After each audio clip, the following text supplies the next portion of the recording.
அன்பார்ந்த சகோதர சகோதரிகளே, உங்களுக்கும் உங்கள் குடும்பத்தில் உள்ள அனைவருக்கும் சமாதானம் உண்டாவதாக. ஆமென். அன்பார்ந்த சகோதர சகோதரிகளே, இன்றைய நாளின் தியானத்திற்காக நாம் எடுத்துக்கொண்ட இறை வார்த்தை புனித பவுல் தெசலோனிக்கருக்கு எழுதிய முதல் திருமுகம் 5ஆம் அதிகாரம் 2வது மற்றும் 4வது இறை வார்த்தை. ஏனெனில் திருடன் இரவில் வருவது போல ஆண்டவருடைய நாள் வரும் என்பதை நீங்களே திண்ணமாய் தெரிந்து இருக்கிறீர்கள்.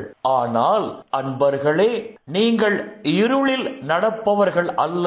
ஆகவே அந்த நாள் திருடனை போல் உங்களுக்கு வராது என்று புனித பவுல் தெசலோனிக்க மக்களை பார்த்து சொல்லுகிறார். ஆண்டவர் வரும் அந்த நாள் யாருக்கு திருடனை போல் வரும், யாருக்கு திருடனை போல் வராது என்ற ஒரு அழகான சத்தியத்தை புனித பவுல் இந்த இறை வார்த்தைகளில் பதிவு செய்கிறார். ஆண்டவர் வருகை திண்ணம், அதில் எந்த சந்தேகமும் இல்லை. ஆனால் அந்த நாள் யாருக்கு கள்வனை போல் வரும், யாருக்கு கள்வனை போல் வராது என்ற ஒரு அழகான உண்மையை புனித பவுல் இந்த இறை வார்த்தைகளில் பதிவு செய்கிறார். ஆண்டவர் இயேசுவோடு இணைந்து நல்ல கனி தருகிற மரமாக வாழ்ந்து ஒவ்வொரு நாளும் ஆண்டவர் வருகைக்காக தங்களையே ஆயத்தம் செய்து விழிப்பாயிருந்து ஆண்டவர் வருகையை எதிர்நோக்கி காத்திருக்கும் மக்களுக்கு அந்த நாள் திருடனை போல் வராது. மாறாக இருளாகிய சாத்தானோடு இணைந்து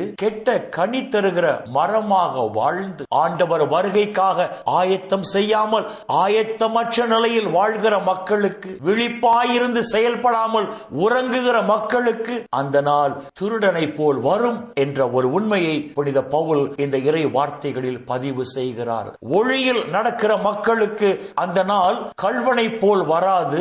மாறாக இருளில் நடக்கிற மக்களுக்கு அந்த நாள் கள்வனை போல் வரும் என்று புனித பவுல் சொல்லுகிறார். ஒளி என்று குறிக்கிற போது அது ஆண்டவர் இயேசுவை குறிக்கிறது. இருள் என்று குறிக்கிற போது அது சாத்தானை குறிக்கிறது. எனவே ஒளியாகி ஆண்டவர் இயேசுவோடு இணைந்து வாழ்கிற மக்களுக்கு அந்த நாள் கள்வனை போல் வராது. மாறாக இருளாகிய சாத்தானோடு இணைந்து இருளில் வாழ்கிற மக்களுக்கு, பாவத்தில் வாழ்கிற மக்களுக்கு அந்த நாள் கள்வனை போல் வரும் என்ற ஒரு அழகான உண்மையை புனித பவுல் இங்கு பதிவு செய்கிறார். அன்பார்ந்த சகோதர சகோதரிகளே, உலகத்தின் ஒளியாக, ஒளியாம் கடவுளின் பிள்ளைகளாக வாழ அழைப்பு பெற்ற நாம் இந்த உலகில் ஒளியாம் இயேசுவோடு இணைந்து நல்ல கனி தருகிற மரமாக வாழும் போது நமக்கு அந்த நாள் கள்வனை போல் வராது. மாறாக உலகத்தின் ஒளியாக, ஒளியாம் கடவுளின் பிள்ளைகளாக வாழ அழைப்பு பெற்ற நாம் ஆண்டவர் இயேசுவோடு இணைந்து வாழாமல்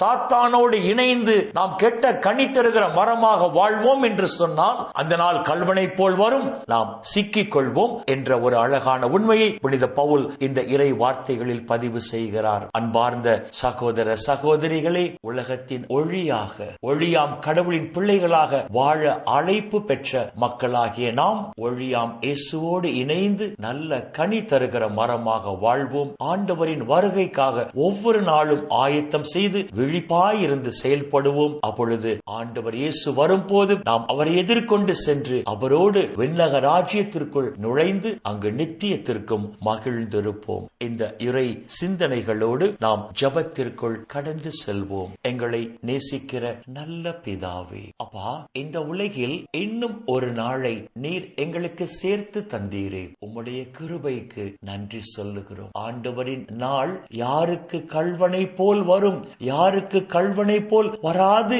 என்ற ஒரு அழகான சத்தியத்தை உம்முடைய உயிருள்ள வார்த்தைகள் வாயிலாக எங்களுக்கு எடுத்து சொன்னீரே. அப்பா, உமக்கு நன்றி சொல்லுகிறோம். உலகத்தின் ஒளியாக, இந்த உலகிலே ஒளியின் மக்களாக வாழ அழைப்பு பெற்ற நாங்கள் ஒளியாம் இயேசுவோடு இணைந்து நல்ல கனி தருகிற மரமாக வாழ்ந்து ஆண்டவர் வருகைக்காக ஒவ்வொரு நாளும் எங்களையே ஆயத்தம் செய்து நாங்கள் வாழும் போது அப்பா இம்மையிலும் தேவரீர் எங்களை ஆசீர்வதித்து இந்த உலக வாழ்வின் முடிவில் நிலை வாழ்வையும் நாங்கள் உரிமையாக்கிக் கொள்ளும்படி செய்வீராக. அப்பா பிதாவே, இந்த இறை செய்தியை கேட்கிற எல்லா மக்களையும் அவர்கள் குடும்பங்களையும் உம்முடைய பாதத்தில் அர்ப்பணித்து செபிக்கிறோம். அப்பா, இந்த இறை செய்தியை கேட்கிற எல்லா மக்களையும் அவர்கள் குடும்பத்தில் உள்ள அனைவரையும் தேவரீர் ஆசீர்வதித்து இவர்கள் தேவைகளை நிறைவாக சந்தித்து இந்த நாள் முழுவதும் இவர்கள் மன நிறைவோடு, மன மகிழ்ச்சியோடு, மன அமைதியோடு, நலமோடு வாழ கிருபை செய்வீராக. இயேசுவின் பரிசுத்த நாமத்தில் ஜெபிக்கிறோம் நல்ல பிதாவே. ஆமேன், ஆமேன், ஆமேன்.